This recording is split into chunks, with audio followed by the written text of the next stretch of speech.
Alarobia 3 Desambra 2020 faltafaraka amin'ny reto klasy tongovavy atao anatin'izao fotoana ny fampahalalam-baovao izao haterina ny araba ary manasanao anaraka ny antsipirim-baovao hatramin'ny farany.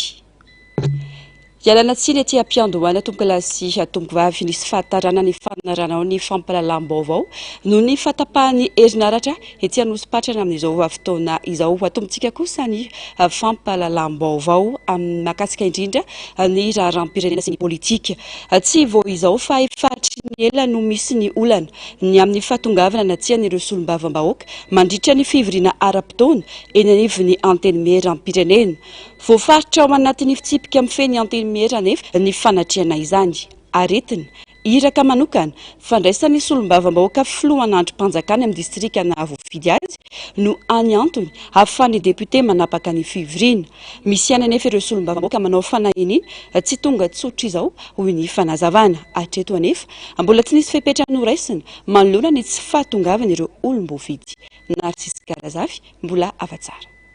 Voasoratra mazava ao anatin'ny asan'ny solombavam-bahoaka sy ny fitsipika anatin'ny feny antenimieram-pirenena fandraikitra fototra ny fanatrehana ny fivoriana sy ny fandraisana anjara amin'ny asa ara-dalàna na izany azy miverimberina nandritra ny taona maro ny olana mikasika ny tsy fahatongavany solombavam-bahoaka rehefa fotoam-pivoriana toy izao. Azon'ny solombavam-bahoaka atao ny tsy manatrika ny fivoriana raha misy antony mazava toy ny tsy fahasalamana voamary ny mpitsabo na iraka manokana avy amin'ny filohan'ny antenimieram-pirenena. Manala tena vetrany ny solombavam-bahoaka iray rehefa tsy tonga manatrika fotoam-pivoriana intelo misesy kanefa tsy misy antony ara-dalàna araka ny fitsipika mifeny antenimieram-pirenena trany. Amin'izay fotoan'izay ny birao maharitra no misahana sy manambara ny fahabakan-toerana ary mandray fepetra rehetra mifanaraka amin'izay araka ny lalàna. Anisan'ny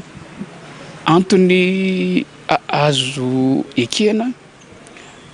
tsy anatrehana fivoriana na ara-potoana io na tsy ara-potoana ny tsy fahasalamana. Tsy ny tsy fahasalamana rehetra akory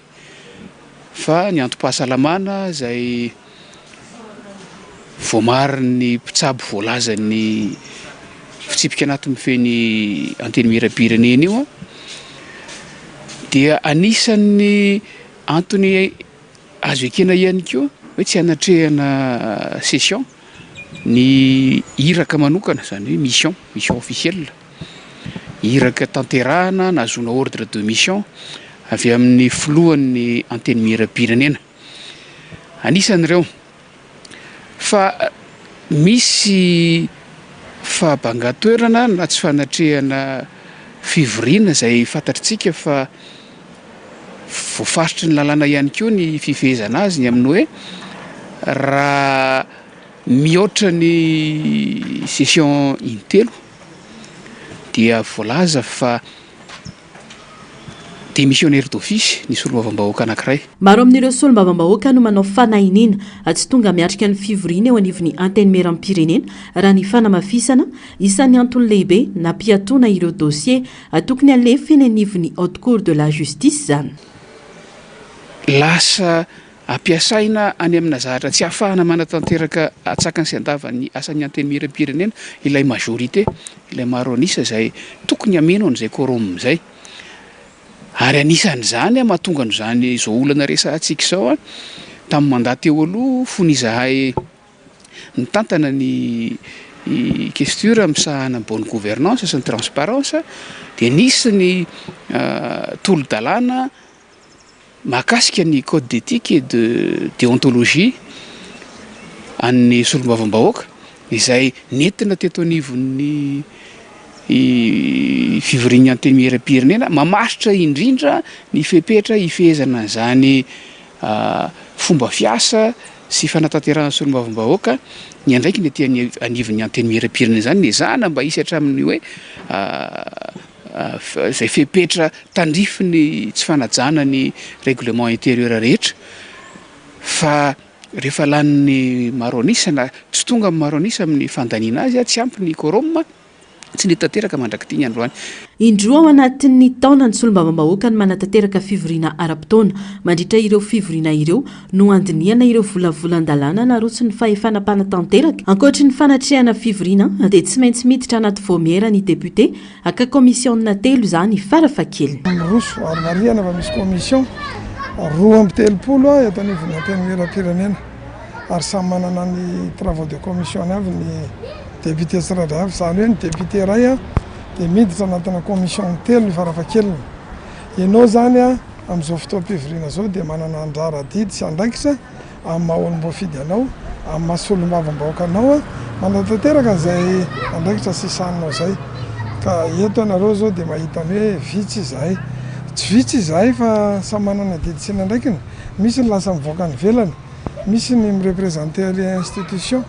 amin'ny andraikitra eto amin'ny tany sy ny firenena, ary misy manao travaux de commission zay hitanareo amin'ny séance plénière reo miambina amin'ilay solom-bavavoaka. Misy koa tsy mamenatra milaza, manana andraikitra ngezabe amin'ny fandraisana ny filoham-panjakana izay tonga any amin'ireny faritra maro samihafa izay tsy tiany, satria ny filoham-panjakana dia fantatsika fa manana au conseil anaky efatra ka tsy azo dingainy ireny fa tsy maintsy hatreha ny solom-bavavoaka amin'ny matorona andraikitra ny solom-bavavoaka any amin'ny faritra misy azy avy. Efa madiva hifarana fotoam-pivoriana ara-potoana n'ity androm-panjakana ity raha nataony tombana ambony kokoa ny taham-patongavana ireo solom-bavam-bahoaka raha noharina tamin'ny fivoriana ara-potoana voalohany raha tsy ahivana ny tsy mbadika tanteraka ny fironana nisy teo anivon'ny antenimiram-pirenena nandritra ity 3 volana farany tamin'ity taona ity. Lanteny Tsimbazaza ohatra ny fitsipaham-pitokisana natao tamin'ny filoham-pirenena Amperinasa tamin'ny volana septambra lasa teo tsy hitapopoka taorian'izay ny akamaroan'ireo solom-bavam-bahoaka niara-dia tamin'ny fitondrana teo aloha atany ampiandohany ity fivoriana ity manomboka miverina tsikelikely izy ireo amin'izao fotoana izao. Makasika ny raharam-pirenena izay tokony tsy dradradratra sy taky fanovana sy fanavaozana ny malagasy raha tsy ny olom-pirenena tsirairay mihitsy aloha no vonina ny iova. Manaraka fitsipika, mandalina sy mandinika, vonina ny asa ho an'ny tandrazany sy ny firenena fa tsy mijana ho pitsikera sy mpangataka lava fotsiny ny filohan'ny antoko vahoaka miray androany. Nanamafy ity mpanao politika ity fa ho sarotra ny sy ny fanovana marina eto amin'ny firenena mbola vahoaka zatra tolorana sy mpangataka lava fa tsy tompona andraikitra no misy eto Madagasikara. Tatim-baovao Germaine Menjanary eo amin'ny sariny Mathieu Princy. Ampolo taonany nangataka tamin'ny fitondrana teo aloha saingy tsy nisy vokany anika ilay fanjakana voatsela tsy ampy iray volana koa no nisiny sy natongavany teo amin'ny fitondrana no poretina to manadino fa antony fitolomana natao ny fampahantrana amin'ny lafiny maro natao ny mpitondra teo aloha tsy manohana be fahatany ny fitondrana amin'izao ny vami hoy ny filohany saingy mila fandiniana sy fisainana ny zavatra atao mba hifanaraka amin'ny teny avoaka sy ny fihetsika atao. Manavitra firenena isika izao hoy ny faneho-kevitra ka tsy ny fifanoritana no atongavana any amin'ny fanavaozana sy fanovana fa ny fiarahamentana sy ny fanomezan-tanana hoy hatrany ny fanazavana. Tokony tsy anaiky ataon'ireo efa hita ho tsy naomby teto ho fitaovana anakorontana itsondy ny malagasy fa tokony nametraka ny fanenenana tamin'ny fitaom-pitondran'izy ireo ny firenena ampolo taonany kanefa fampahantrana ny vokany hoy ny fanamafisana. Fanjakana misy amin'izao fotoana izao fanjakana natao anariny anarina ny zavatra mileroka fa tsy misy fa tsy hoe andeha anonitra ny zavatra ho ataon'ny vahoaka ho an'ny vahoaka zay zavatra tsisy zavatra takiany vahoaka akory dia hoe tsara avokoa. Mipinjapinja daholo le mpampianatra framina rehetrarehetra mitaty ny fanampiana ampiakarina ny karana ampiakarina efa diso daholo ny zavatra ampianarina ny rehetrarehetra. Mizongy ianao tena mahinao an'izany hoe mino zary mino re tsano ozy tsanom-barotra nefa tokony hoe tranom-barotra miainga avay izy zany miainga avany ampianarana zany amin'ny fitomboany fianaranao zany miainga any amin'ny primaire zany. Hoarina amin'ny zaza ny vahoaka malagasy raha ny zava-misy eny anivon'ny fiarahamonina amin'izao fotoana ho ihany ny faneho-kevitra tsy vonika iova amin'ny lafiny maro fa miankin-doha amin'ny ataka mangataka mitaky manome fe-potoana mba hamahana ny olany fa tsy mahafantatra sy tsy mahatsapa ny fahasairana ny ray aman-dreny ao an-tokantrano ho ihany ny filohan'ny antoko vahoaka amiray. Ao anatin'ny volana dia fahitana vokany hatreto aloha mbola voaray volana zay ny vita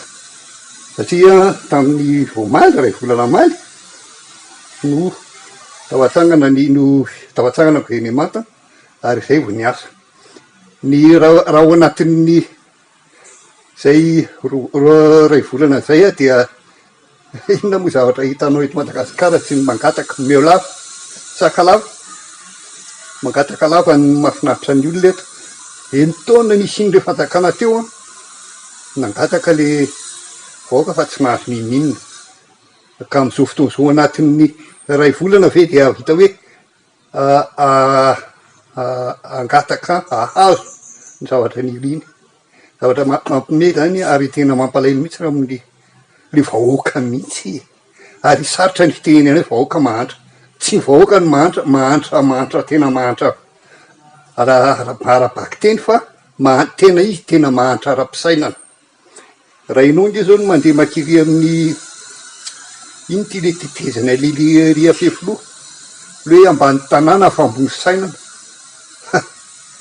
ty isaky mandalo ary angaty de lasalasa foana ny saiko mijery le soratra hoe ambany tanàna fambony fisainana. Na ezaka toy inona zany fanjakana sy ireo mpikamba ny governemanta hitondra fanovana eto amin'ny firenena raha tsy ny fomba fisainana ijery fampandrosoana miaraka no tanjona dia ao sarotra ny raharaha hoy hatrany ity mpanao politika ity. Na tsy ampy hitsarana ireo minisitra aza ny roa volana satria tsy zato andro akory izany dia tokony omeny malagasy fotoana izy ireo. Toy izany ihany koa ny fanjakana foibe efa misy tety andro ny voaka ka izany no tokony hojereny malagasy amin'ny fahavitana na tsy ireo fampanantenana no ny tolona hoy hatrany ny fanamafisana. Lalipaka loatra ny fotom-pisainana tsy zatra fitsipika ka miteraka olana toy ny tsy fanarana lozikan-javatra hoy hatrany ity mpanao politika ity. Fa miteraka eo ny mpanara-baovao sy ireo olom-pirenena ny fahitana ny fiverenana ireo olom-panjakana ny aradita amin'ny fitondrana teo aloha anatin'ireo ministera sy androm-panjakana. Eo ihany koa ny fahitana fidiran'ny fianakaviana minisitra ao amin'ny rafim-panjakana. Manoloana izany miantso fanadihadiana sy fitsirena entitra ireo mpamakafaka politika amin'ireo mpiasa mpanjakana ambony naverina no tendrena ary manentana ireo mpikamba ny governemanta minisitra anitsy avy hatrany ny fomba famindra. Narcisse Karazafy mbola avatsara. Ilaina ny fanovana sy ny fanavaozana eto amin'ny firenena afaka niteriterina azo ny vahoaka malagasy kanefa mbola misy ihany ireo lesoka tokony haren'ireo mpitondra ankehitriny isan'izany ny fomba fisafidianana ireo mpiara-miasa amin'izy ireo raha diso safidy mantsy ireo mpitondra fanjakana ka mamerina ireo niara-ny asa tamin'ny fitondrana teo aloha dia hiteraka olana vaovao izany raha tsy teny afa-tsy ny mety ho famingam-piganana mampanahy ihany koa ny fampidirana ny ankohonana ho ao anaty kabinetra na ministera fotoan'izao anarenana sy anovana izany ho ny fanehoan-kevitry ny mpamakafaka politika. Ny fanjakana teo aloha nefa naverina ny menatoerana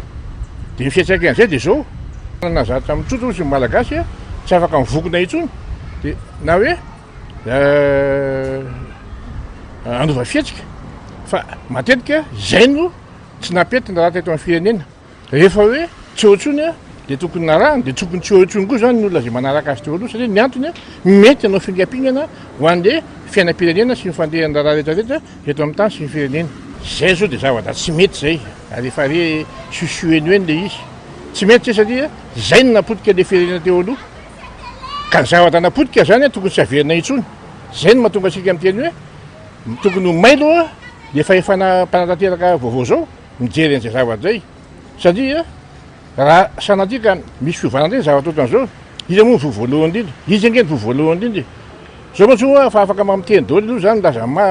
tsy mety na ny mety dia mba milasa zany ma torohevitra ny hoe jereo tsara aloha ny anatin'ny ministera tsara misy an'izay zavatra zay fa tsy natao hoan'izany akoa ny fiainan'ny ministera betrabe ny mahay eo anaty ministera reny ny tokony ampiakarina vo atao mamba ao anatin'ny kabinetra na tsy haiko zay toerana tokony asiana azy fa tsy loazan'izay hoe misy olona vaovao dia hoe ny avakavan'le mpitondra ihany no alefa ao anatiny eo zay tsy mety zay satria zay no napotika an'ity firenena ity teo aloha. Mila jerena akaiky ihany koa ny fomba fiasa ary tokony hisy famotim-pitorana lalina atao amin'ireo mpiasa-mpanjakana ambony mialohan'ny nanendrena azy ireo. Vokatra tsara mantsy no andrasana ho ihany ny fanehoan-kevitra. Tokony hatsapa-teny ireo mpikambana ny governemanta mahabe resaka voatondro fa mampiditra fianakaviana ho mpiara-miasa aminy eo anivon'ny ministera mila manitsy ny fomba famindra dian'izao izy ireo ho kosa ny mpanao politika Joasy Eleonora. Raha toka misy zany dia eto isika mianakavy ampaneno lakolosy ary tokony hatsapa-tena zay tandrifen'izay sanatria tsy hoe fankahalana na hoe fanilikilihana fa noho n'le andraikitra satria zay tonga amin'ny toerana anivon'ny governemanta na amin'ny sampandraram-panjakana dia fananana iombonana volam-bahoaka no kirakiraina ka mila fitandremana ary mila fepetra zay tsy apipetraka aiahy amin'ny tsirairay. Tena kokory tsy milaza hoe hitsara ny fomba fanao ny tsirairay satria andraikitra zay ilana ihany koa fifampitokisana. Raha tsy olona akaiky anao sy hitokisanao sarotra ny rosoana amin'ny fanovana zay tokony atao. Na izany na tsy izany nefany tokony asiana ihany elanelam-panahy hoe fifampitokisana ve tsy azo atao amin'ny olona matianina, olona manana traikefa fa tsy voatery akory ny ao anatin'ny ankohonana no hiatefany zay fitokisana izay. Io moa ampilazana mora fa ny fiatrehana zao fanovana resantsika zao dia tena misy fomba fisainana vaovao tokony hipetraka. Isan'ireo olo-mpanjakana voatendry kanefa voalaza fa mpiaradia akaiky tamin'ny fitondrana teo aloha ny ministra ny fanabeazan'ny pirenena amin'izao fotoana politika no ambadiky ny fanozongozonana n'ity ministra ity hoy ny solombavam-bahoaka ny Ifanadina. Zao aloha zavatra tsika anatin'ny fanavaozana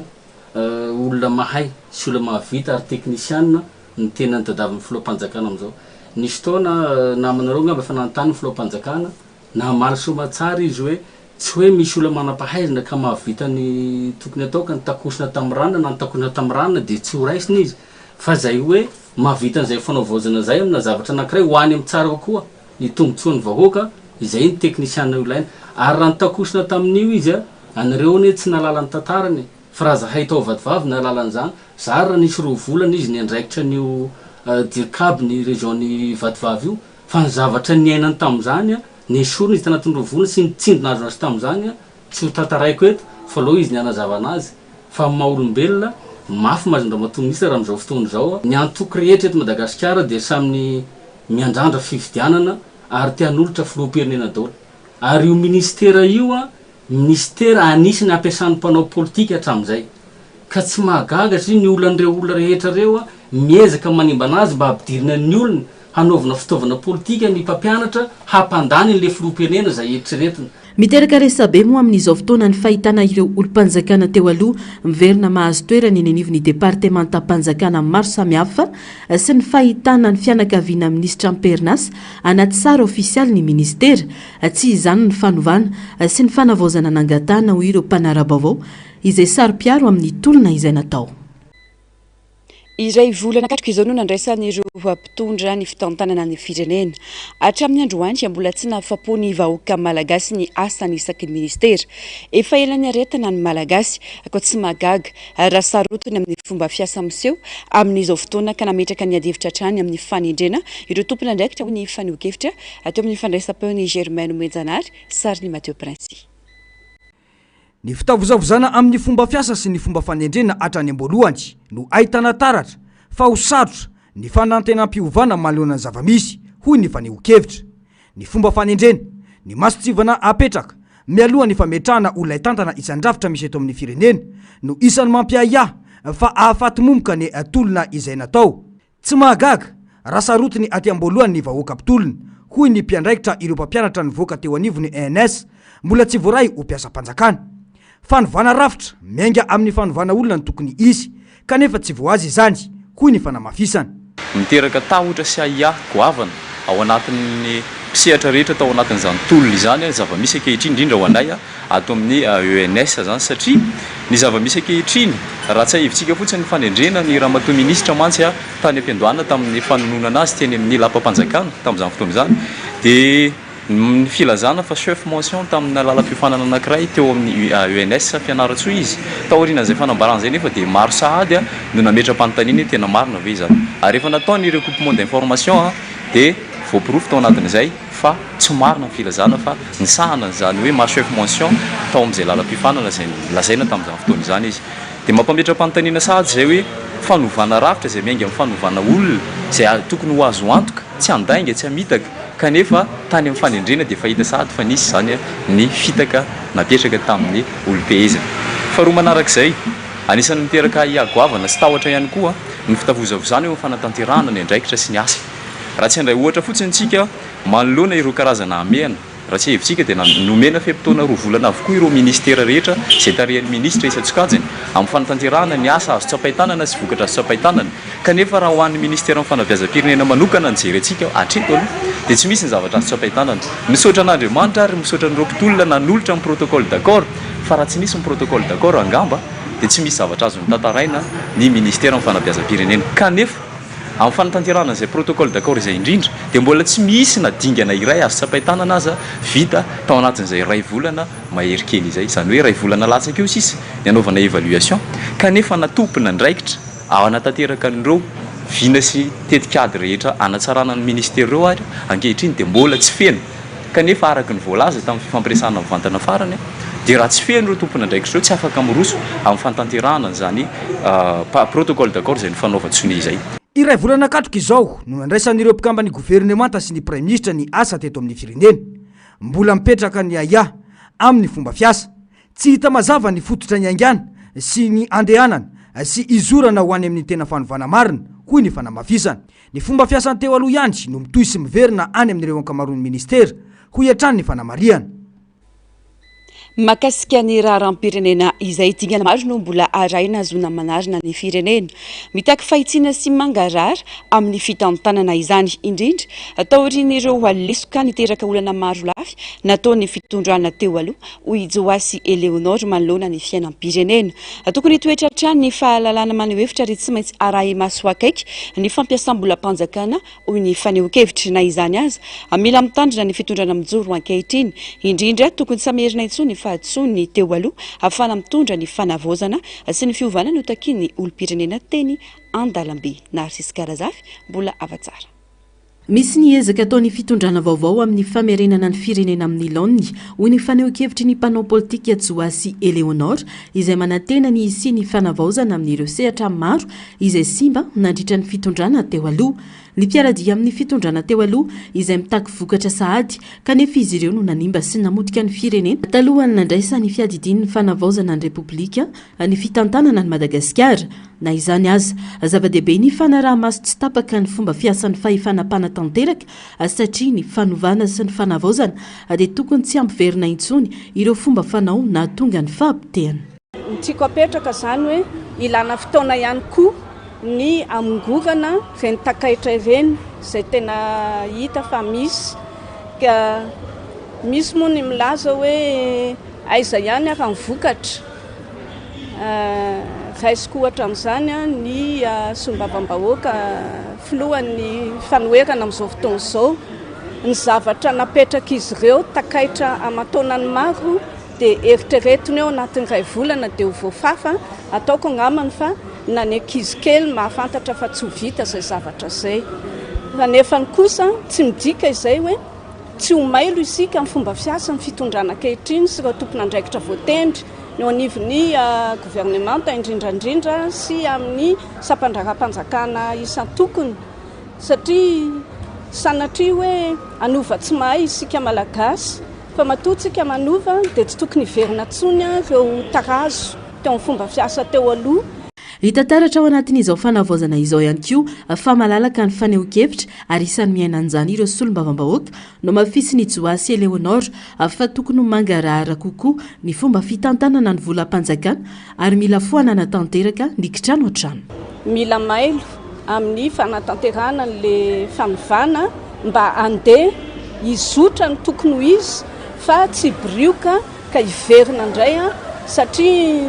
takaitra rehefa tokony masono tsirairay mba ialana ary tsy hiverina intsony eto amin'ny firenena ny fomba fiasa izay tsy ao anatin'ny mangarahara fa mila tsy hita reny nakaiza ny volamena ny vadika vy nakaiza ny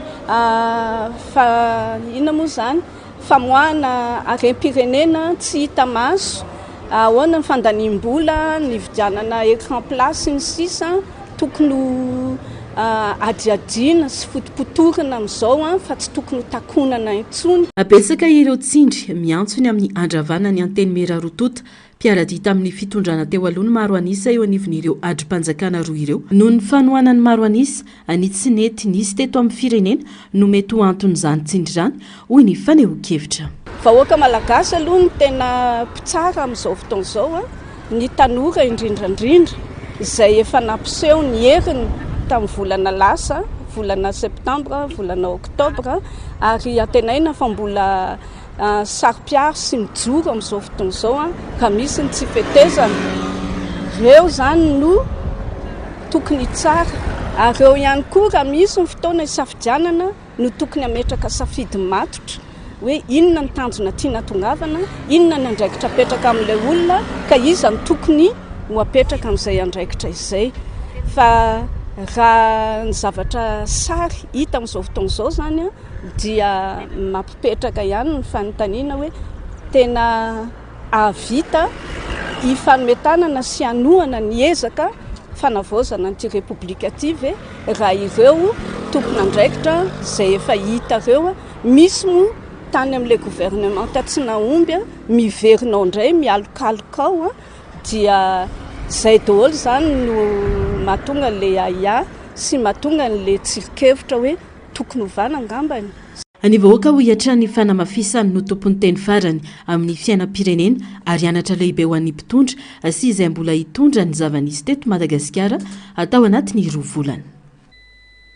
Nazona fitarenana sy fanakianana betsaka ny fifidianana teto Madagasikara. Tsy maintsy hodinena mandritra ny fikoanando isam-paritra sy ny fikoanando am-pirenena ny fanavaozana ny makasika ny fifidianana ho ny fanambarana nataon'ny ministerany atany sy ny fitsinjaram-pahefana. Aorin'izay vao afaka iroso amin'ny fifidianana samihafa ny eto amin'ny firenena. Fanendrena vonjimaika kosa no atao amin'ireo lehibe ny faritra mba hitohiza ny fitantana andrara-panjakana atao ny fanesorana ireo gouvernorat tamin'ny toerany fanampanazavana. Nazona fanakianana sy fitaraina betsaka ny fifidianana ny fanesy teto amin'ny firenena, indrindra avy amin'ireo mpisehatra samihafa toy ny olom-pirenena, ny fiarahamonim-pirenena, ny mpanao politika ka niteraka tsy fahatokisana amin'ny fikarakarana ny fifidianana sy ny voka-pifidianana ny voka izany. Tsy maintsy hodiniana mandritra ny fikoanando isam-paritra sy ny fikoanando am-pirenena ny fanavaozana makasika ny fifidianana na ny lalàna ifehizany na ny rafitra hikarakara ary ny fitsipika arahina. Ka orin'izay vao fantatra ny fombafomba vaovao hitantanana ny fifidianana rehetra raha ny fanambarana nataon'ny ministerany atitany sy ny fitsinjaram-pahefana. Miandry ny fikoanando am-pirenena raka izany vao afaka irosona ny fifidianana samihafa eto amin'ny firenena mba feno ny fepetra rehetra sy mba hipetrara ny fahatokisany rehetra amin'ny zotra-pifidianana hoy ny fanamafisany. Taory ny fanafonana ny fanendrena ireo gouvernorat iroso amin'ny fanendrena vonjimaika ireo lehibe ny faritra aloha ny fitondram-panjakana eo nify ny filangivitry ny ministra mba hiantohana ny fitohizan'ny tolon-draram-panjakana sy ny fitantanandrara iny anivon'ny faritra. Ho fanajana ny fitovianjony daholobe amin'ny fisitrana asa-panjakana dia nisokatra tamin'ny rehetra ny famitrana tota-taratasy ary atao anatin'ny fangararana tanteraka ny fisafidianana ireo lehibe ny faritra ho hiatran'ny fanambarana. Lafimbavao hafa kosa indray mirongatra izay tsy izy ny tsy fandrim-pahalemana amin'ny distrika ny Befandriana Atsimo amin'izao fotoana izao. Raha ho any volana novambra lasa teo dia trangana von'olona miisa 5 no niseho tao amina komina iray eo amin'ity distrika ity ankoatrany Alatromby sy ny maro hafa. Atao tany tsy misy fanjakana ny zava-misy hoy ny filohan'ny fikambanana Avenue Bevata Mada izay fikambanana mitaiza zaza sahirana any an-toerana. Germaine Mejanary, Mathieu Princy. Zava-doza ary tsy mendrika ho an'ny fiarahamonina malagasy intsondry ny tranga tsy fandriam-pahalemana ao amin'ny komina Befandriana Atsimo. Tao anatin'ny volana novambra iny, nisesy ny fanafian-dahalo, ny von'olona matsiravina, eny fa na hatramin'ireo zaza tsy manan-tsindry sy manan-kilema aza, lasibatra avokoa. Azo adika hoe tany tsy misy fanjakana any an-toerana amin'izao fotoana izao, ary mandry tsy ravolo tanteraka ny ponina, hoy ny fanazavana. Raha ny tranga farany niseho ny zoma lasa teo, dia zaza no be azy ny fikambanana iray no novonoina tsotro zao rehefa avy namonjy lanonana. Raha tombotsika hoe ao Ambahikily ny tafika sy ny karazany halatra omby von'olona tamin'iny volana novambra iny ihany zany resahana zany dia von'olona feno habibiana. Misy ramatoa anankiray izay manana fahasembanana no vonoina amin'ny fomba feno habibiana ary mbola tsy hita popoka ilay ankizy hatramin'izao. Efa nisy koa tao komina Ambahikily ihany zaza anankiroa zay very fa hita ihany moa izy soran'Andriamanitra tany amin'ny komina Antseva sy tany distrikta Sakaraha no hita ny ireo zaza. Fa ny tena ampalahelo dia ao amin'ity komina Befandriana Sud ity zay tsindriko manokana mandrendray volana efa olona von'olona 5 trangana von'olona 5 be zao no misy raha tao asihanaka olona anankiray dia vonoina nalaina ny masony tany be kopay ny vorahana ampianana hoe ny vonoina amin'ny fomba fianabibiana nisy ihany koa ny tamin'ny zoma lasa teo zao zay zaza heny fikambanana na ny association avenir Bevato izy no manaintana anazy ny vonoina rehefa namonjy cérémonie na orchestre satria misy savatsy natao hoe fisa aminay agny dia ny vonoina tena feno habibiana ny fokatra amin'ny atidohany fa tsy zany hoe nokapaina famaky ny lohany malahelo izay fa ohatrany tany tsy misy fanjakana ny tany misy any aminay ohatrany hoe tany tsy misy mpitondra ahitana mpitondra any ifotony misy olom-bofidy misy mpitandro ny filaminana saingy mahagaga ny tsy fandraisana ndraikitra amin'ny manoloana ny zavamisy ka anairana sy anaovana antsoavy izany ho iatrany ny fanazavany tena olana ao amin'le fokotany an-drano teraka dia misy trangan-javatra somary ratsy de ratsy satria ny masikoro sy ny foko an-tanoroy ny mifamono ary ahiana ny taran'izany ny teraka adipoko ko jerenao ro faran'izay haingana re tokoko averiko ndray mandeha hoe alerte rouge mihitsy zahay agny monsieur le président raha mba jerinao zao dia mba jereo faran'izay haingana ny ao amin'ny district any Morombe zao omaly alina tany be hibaka amin'ny commune basibasy mbola district any Morombe misy zaza 7 taona zay natao kidnapping tsy hita le zaza hatramin'izao le ray aman-dreny ny harany erisehatra ny kapaina famaky ny lohany tsy fatrako na efa maty izy am'izao fotoana tsika zao fa marary mafy maratra mafy ao amin'ny CSB2 ny basibasy koa manantena anareo tompona andraikitra zay isan-tsokajiny re tompoko mangataka mba hijerenakaikany zao trangan-java misy any aminay zao raha kely indrindra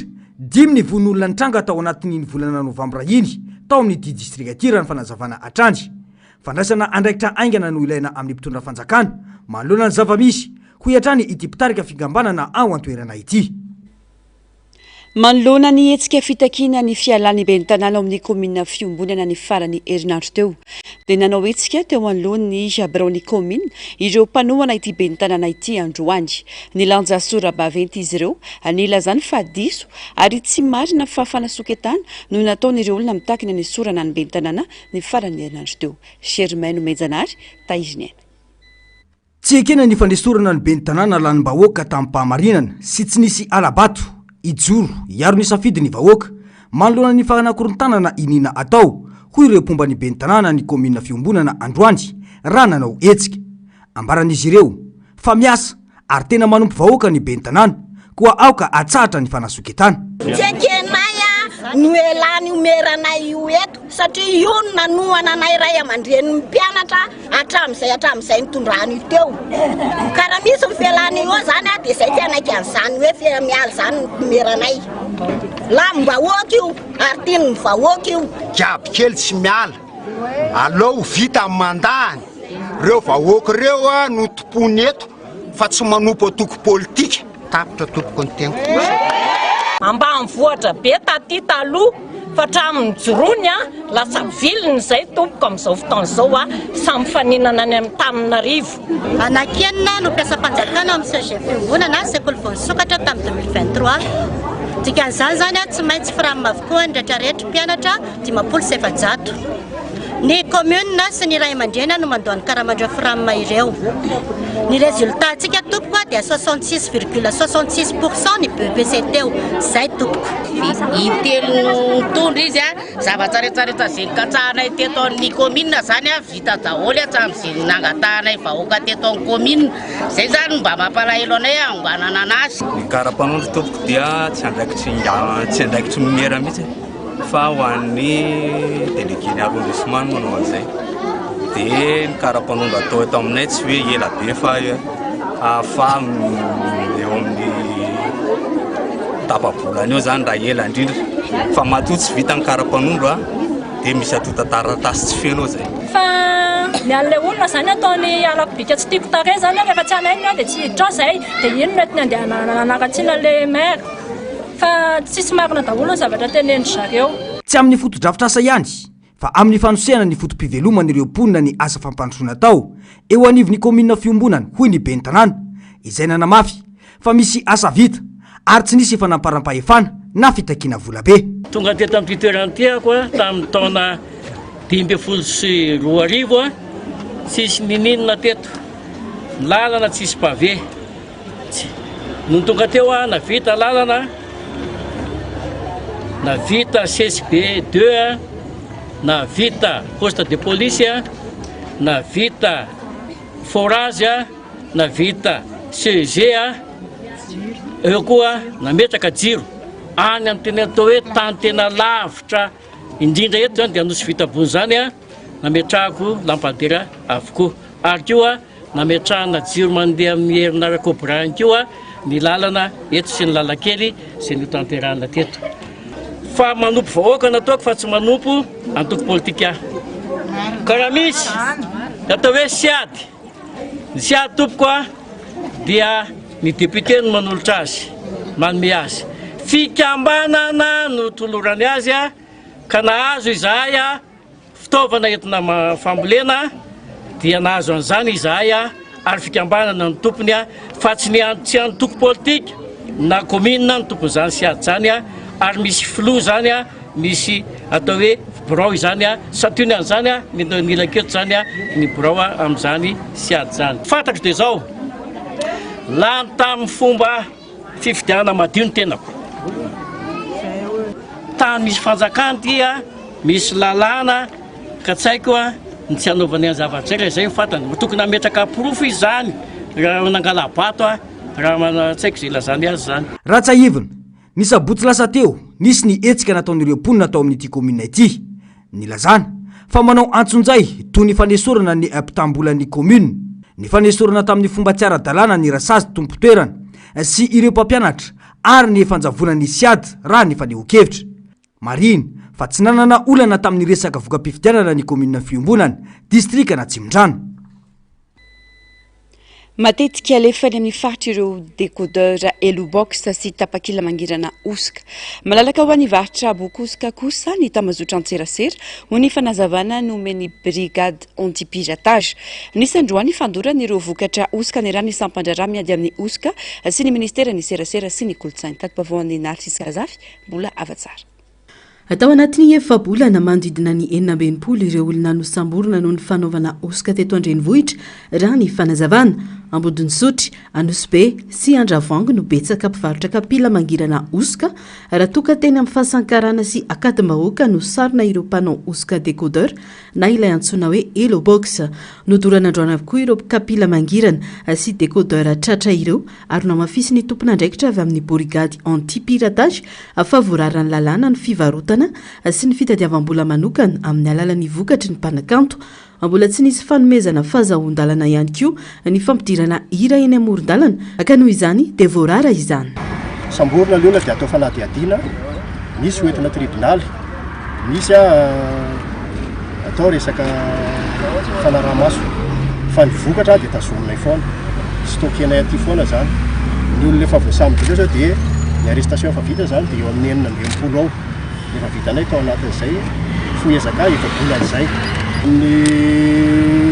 sivy eo zany ny olona efa tena tratra fa misy moa ny olona sasany mahafantatra hoe reny brigade anti-piratage dia mitsoaka izy mandositra izy fa misy moa tena azo sambolina mihitsy le olona dia reny ny tazominay aty dia atao fanadihadiana fepetra raisinay moa dia miezaka izahay ny anay moa ny asa basé amina renseignement dia azonay renseignement dia enjehana le olona atao fanadihadiana dia entina nefa fitsarana le izy Anosbe Andravoangy izay misa 10,000 visy eo izy ireo CD sy ny DVD pirate dia ny resaka elobox décodeur elobox sy ny open box dia samborona tsy kelikely izy hoe azo renseignement zao etsy dia efa tsy voafeny. Akoatra ny kapila mangirana, ny décodeur dia betsaka kokoa ireo boky osika, maro kokoa ireo vokatra osika ka mandrisika ny olona anjifa azy kanefa amin'ny maha osika azy zany dia manao antsoavy ireo tompona andraikitra mba tsy hanjifana azy ireny. Efa nisy moa ny fakakevitra momba ny zon'ny mpamorona nataon'ny ministera ny serasera sy ny kolotsaina raha ny fanazavana hiadiana amin'ny fiparitahan'ny osika toy izao. maresaka avy any ivelany tabataba ny tontolo politika ao Cameroun rehefa matitampoka tany am-ponja Yondé Anissé Ekane mpanao politika mpanohitra ao an-toerana na dia nampanantena fanadihadiana izany fanjakana Cameroun dia tsy atokisany ireo mpiaradia amin'ny Ekane izany fanampanazavana. Niteraka orooro sy alahelalina teo amin'ny sehatra politika Camerouneny fahafatesany Anissé Ekane, mpanohitra ara-politika malaza izay nodimandry tao amin'ny fonjany Yaoundé tao aorian'ny fitanana azy nandritra ny 7 andro tsy nisy fitsarana na fiarovana ara-pitsarana. Araka ny nambarany namany sy fianakaviany, tsy nisy nangarahara ny fepetrany ray sy ny fitondrana ary tsy nisy fifampiresahana tamin'ny fianakaviana mikasika ny fizotry ny fanadihadiana. Isan'ireo mpitarika fanoherana ara-politika nanomboka tamin'ny taona 1970 i Anissé Ekane tao aorian'ny fidiran'ny Cameroun tamin'ny rafitra demokratika maro lafy. Fantatra tamin'ny fahaiza-mitarika sy fahavonona nanangana Cameroun demokratika i Ekane ary nanao ezaka hanamafisana ny zon'olombelona sy ny fahalalahan'ny asa fanaovan-gazety ny tenany. Famonoana ny fanantenana ho amina fiovana ara-politika marina ny fahafatesany Ekane raha ny nambaran'ireo mpiray antoko aminy, naneho ny alahelony lalina sy ny atezerany ireo mpiaradia aminy sy ny fianakaviany. Nampitombo ny ayahan'izy ireo koa ny fanapahan-kevitry ny gouvernemanta hanatanteraka fanadihadiana satria betsaka ireo tranga saingy tsy nisy voka mazava hatreto. Nandefa taratasy ho fanoherana izany ny fianakaviana izay nilaza fa tsy nisy fifampidiniana tamin'izy ireo ka tsy eken'izy ireo ny fomba fitondrana ny raharaha. Raisin'ireo antoko politika mpanohitra an-toerana ho fikasana hanimba tanteraka ny fanoherana ara-politika ny fahafatesany Ekane. Nisy fihetsiketsehana sy fivoriana nataon'ireo antoko sy fikambanana samihafa tao Yaoundé nitaky ny mangarahara sy ny rariny.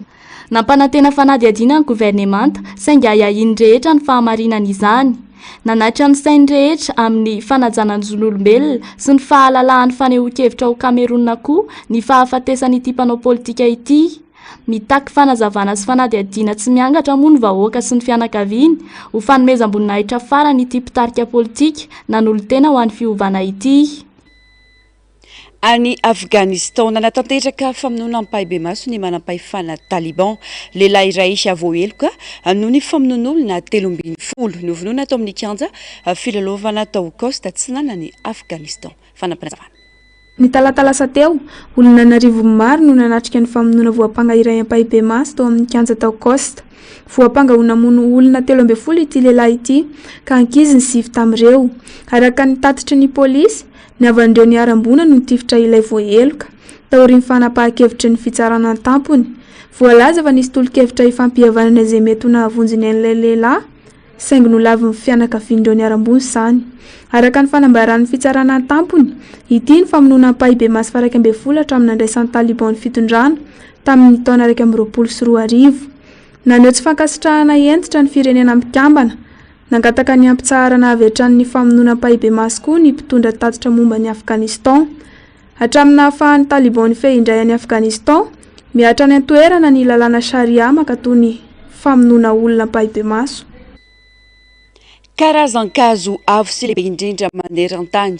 sy vehivavy rakotra volo ny tareny sy ny vatany ireo notranga hafakely entina aminao atao anatin'ity fanadihadiana manaraka ity arahoary. Ny sekoia dia iray amin'ireo hazo lehibe indrindra eto tany izay mitombo ao amin'ny ala-voaro any Californie. Izy io dia malaza amin'ny halava miavaka sy ny vatan-kazo midadasika ary ny faharetany izay mety haharitra 10 taona. Anisan'ny mampiavaka ny sekoia ny hodikazo matevina izay mahatohitra afo sy ny lokony mena izay manome endrika tokana azy. Noho ny habeny sy ny lanjany ara-tantara dia lasa iray amin'ireo zavaboary voajanahary sarobidy izy ka maro ny mpizaha tany sy ny mpahay siansa no mitsidika ireo valan-javaboary itombony isa-taona.